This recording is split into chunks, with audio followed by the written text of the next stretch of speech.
do I. Okay. All right. And we might throw in some other stories here, but this one's for Devo. How do I plan for an adventure? Say, I don't know, rafting down a river. Well, the first thing you ask is who's going to pick us up? Number one, because if you don't ask that question, it could go quite sideways, depending on who's organizing it.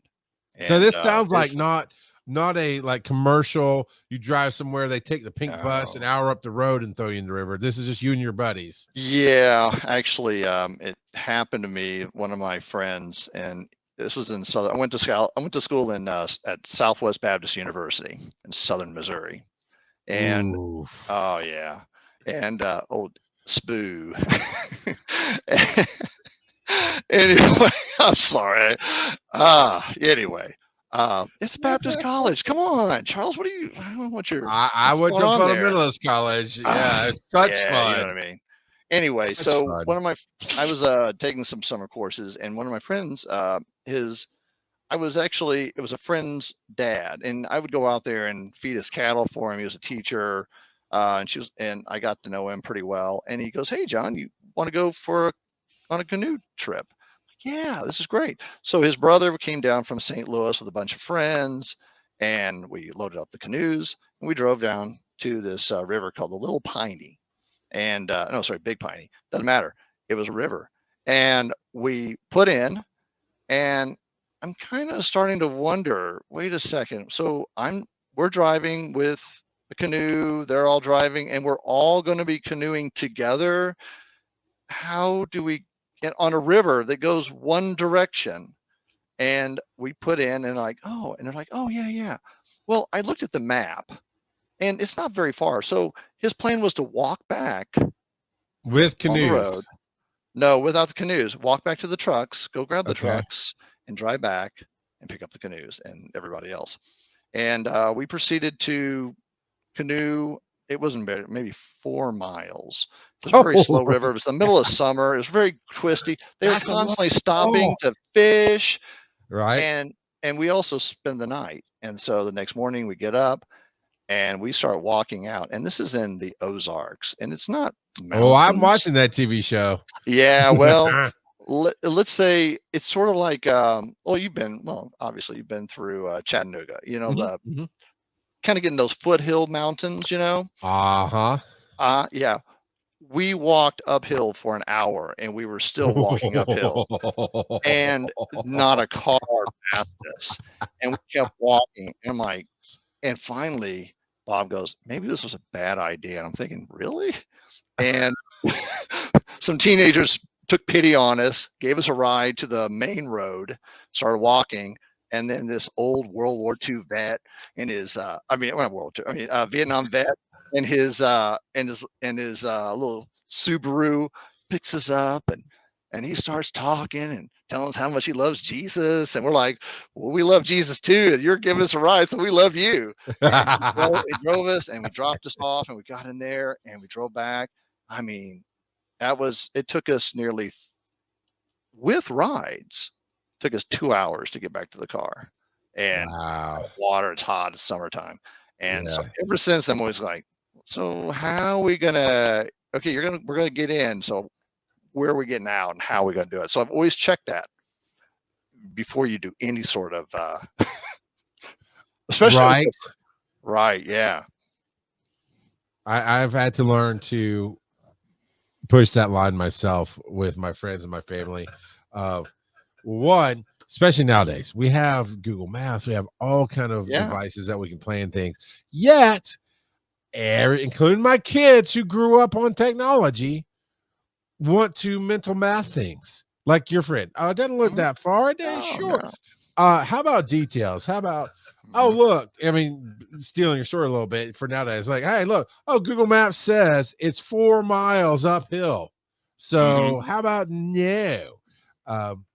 Yeah, I honestly, I do not have a story. Okay. I kind of do, but it didn't backfire like yours did. I was 16, 17 years old. The 2 guys with me were 15 years old. We were in a thing called Civil Air Patrol. Oh yeah, I remember that. Okay.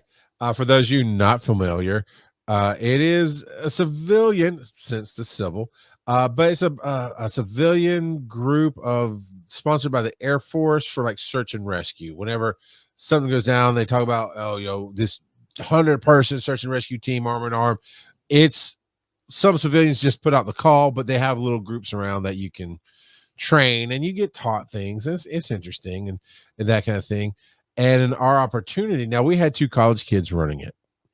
That's, now I can look back and go, oh, that was a bad idea, because they were not qualified to run it, because they did not supervise kids very well. If you can imagine what I am now at 46, take away the 30 years of life experience to help me think about things and keep my mouth shut, and that's what you have at 16. And we had this opportunity to go officially with this group to Ohio, to the Air Museum in Ohio. And the thing was, there wasn't a ton of us in our group. We're in this little group in Athens, Georgia, and we had to get to, was it Dobbins Air Force Base? It might have been Dobbins, which is no, I think it might have been, I don't remember where it was, but it was an Air Force base we had to go to and report to and go to meet up with a bunch of other groups that were going. Thing was, our adults weren't going. They said, sure, y'all can go. And so we didn't tell our parents. We didn't tell anybody at all. And we drive to whatever airport that we have to go to. And it wasn't a big commercial one. It was some base or something. And of course, we have our uniforms on, our little IDs and whatever.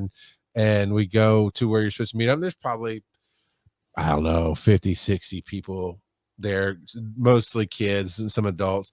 And we go to sign in and go, where's your adult? We're like, we don't have an adult. We don't know. Seriously, where's your adult? We're like, yeah, no, we're just going to go. And they're like, and I'm at 16, I'm already like 6'4", 6 foot. No, I was at 14, I was 6 foot. So yeah, I might've been 6 foot.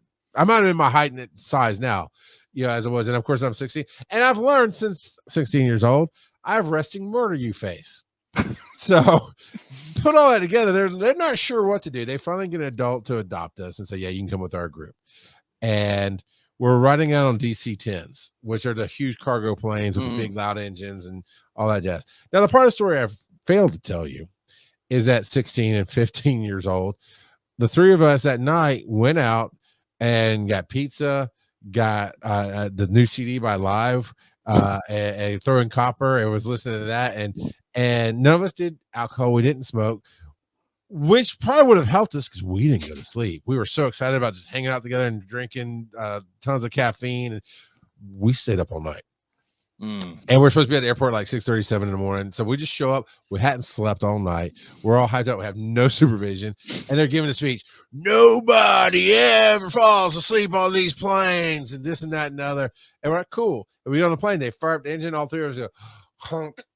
And somebody came over and woke me up. No, we're strapped in and everything to the cargo netting. I mean, seriously, there's cargo netting. Strapped in. And somebody woke me up to go, are you okay? I'm like, yeah, I'm sleeping. Leave me the F alone. Right out. Slept the whole ride there. Landed. We get there and we get this speech. And we already didn't like this adult. And we definitely didn't like his child second command. Because every adult had a kid that's a kid leader, right? And this kid leader did not like we're part of their group. So as we're walking through the museum, and we're supposed to stick with an adult, we just start walking slower and slower. And they don't care. They're not even looking for us. So we just break off and go do our own thing. And we disappeared for the better part of 6 hours in another state in this museum. Got to the point where we're tired. Smarty us. We went and crawled. It's one of those stairwells that's open, so it goes up and up, but you can get underneath it. Well, it was quiet. So we climbed underneath this stairwell where nobody knew where we were and fell asleep again. Somehow, this is not cell phone days. This is not even pager days, really. So there was going to be no way for anybody to find out where we were in the world if they left us behind. And somehow we woke up in time, came back to the muster spot where we're supposed to be, and they're roll calling, and the little